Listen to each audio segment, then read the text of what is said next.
When we're talking about boom or bust prospects, I look at this, I look at the college year and I take a look at a player that either has the potential of being a top 5 overall pick or a player that honestly not only could just go undrafted, potentially go undrafted if he declares, but we could be talking about a position change. And normally I don't like to say that about quarterbacks, especially against black quarterbacks, but that certainly might be the case for Jalen Milroe.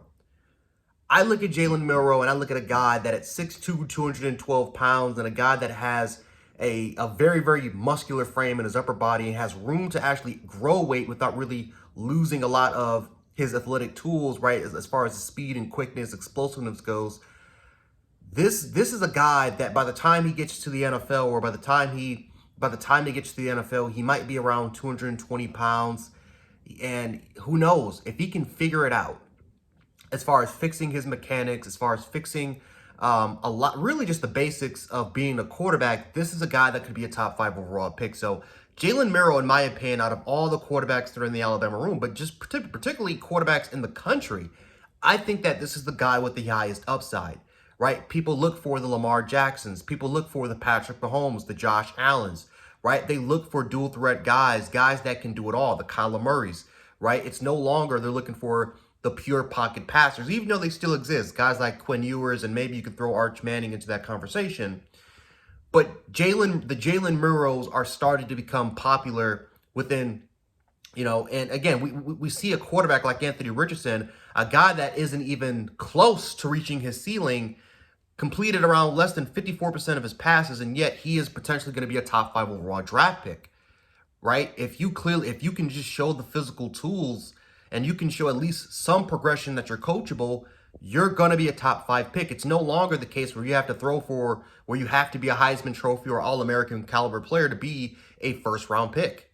That's no longer the case. And I think with Jalen Milroe's instance, he has all the potential in the world of being that. He just needs to showcase it.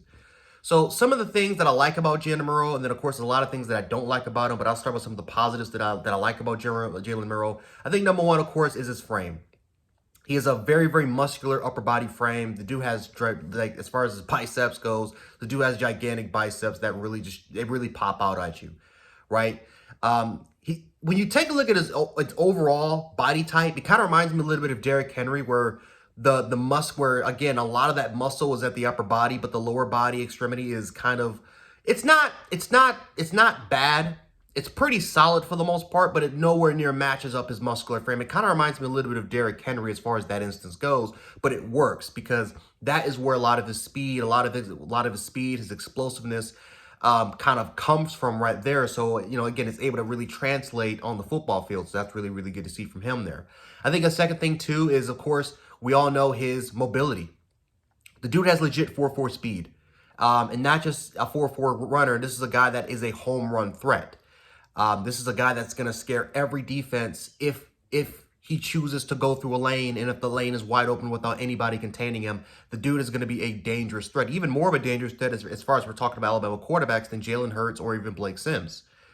This is one of Alabama's fastest players as far as the quarterback position goes, and again, this is a freak athlete, a freak specimen that's going to already have a lot of scouts yearning and just begging him to just fix the mechanics, because if he can get that out the way, pair that up with his mobility, the dude is going to be a real problem.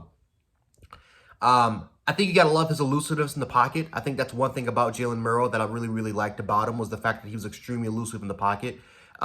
Just when you think you got him cornered and you think you got him down, I mean, he actually has, again, that's that upper body strength, because when you try to arm tackle him, he doesn't really go down that much.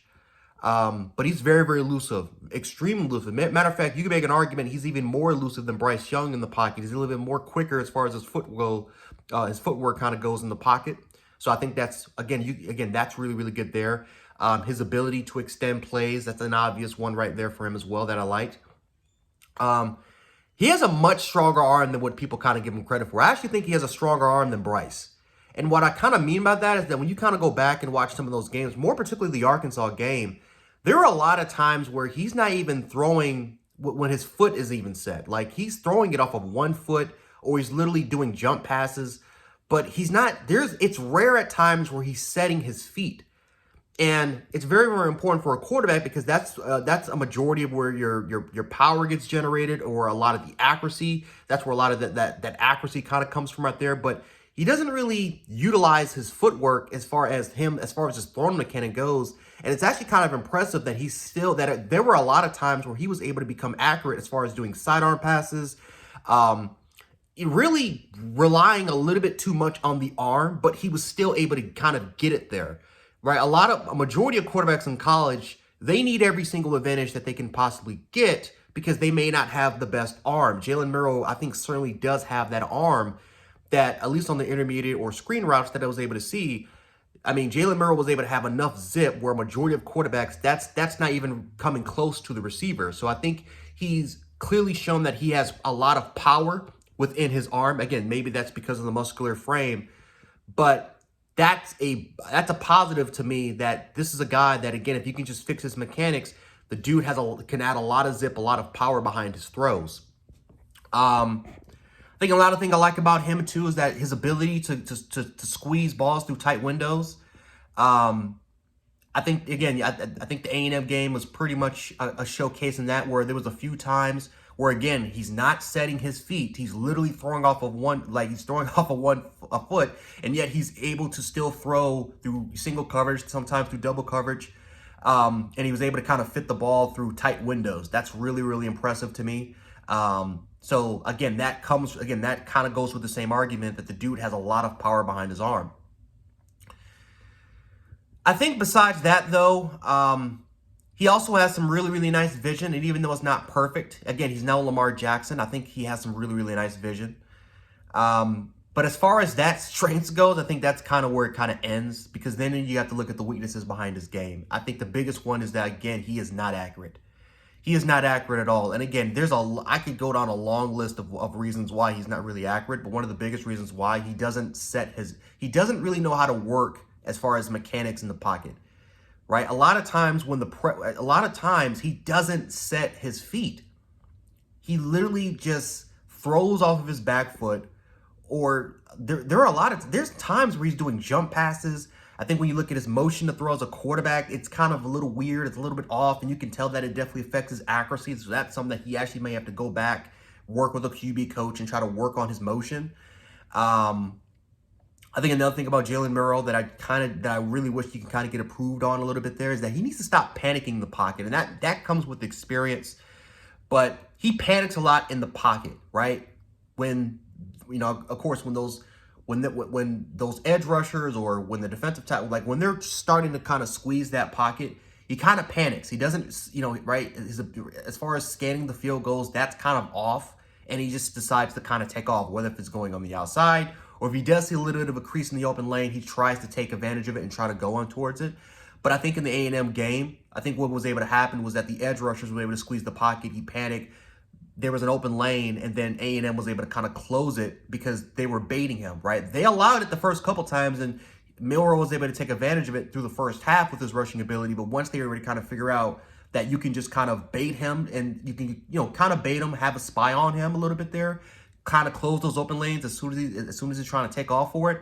There was to a point where Jalen Milroe didn't even know what he can do. He didn't know if he should be able to take off when the open lane was actually there without containment, or should he just, he didn't know what to do, basically. And him not kind of trusting his eyes or trusting what he sees down the field, he gets flustered a little bit too easily. And again, that comes with experience, but that's a player that relies solely a lot more on his athletic ability compared to just his mechanics. And can that get cleaned up? Absolutely, that can. But I think he needs to figure out that, again, he can't just rely on his athletic tools to kind of bail him out in certain situations. His deep ball, it was bad. It was horrible. And I think a lot of that, again, has to do with the mechanics. He doesn't really set his feet. And then again, it's like he puts a little bit too much. I can't even really describe it, because even though I know he has a lot of power behind his arm, that he can generate, there were times where he threw like 10, 15 yards short of the receiver going down the field. And that's a little concerning to me. That definitely can be concerning to me. I do think that can be cleaned up if he just fixes mechanics. But that was something that I kind of noticed in the A&M game, that he cannot hit down the field as of yet, and that's something that he needs to clean up. I know he can do it. I know he has the potential of doing it, because in the spring game, right, one of the best throws of the day was when he was able to hit that bomb to Christian Leary over Malachi Moore, and that was able to kind of showcase the power that he was able to generate. So he has the capability of doing it. He just needs to showcase it. There's a lot more weaknesses to a game. He does carry the ball loosely when he scrambles, causing a lot more fumbles. So he does need to hold on to the ball a little bit tightly, a little bit closely. There's a lot more that I can go after, but those are kind of just the big glaring things about Jalen Milroe. As far as the comp that I kind of had for him, again, I know this may seem like a lazy take, but it reminds me of a very, very young Lamar Jackson. As far as just his build goes, at 6'2", 212 pounds, Lamar was kind of the same thing, only except that I think Jalen was a lot more muscular than Lamar Jackson was, especially in the upper body. And again, he has a lot more room to add frame.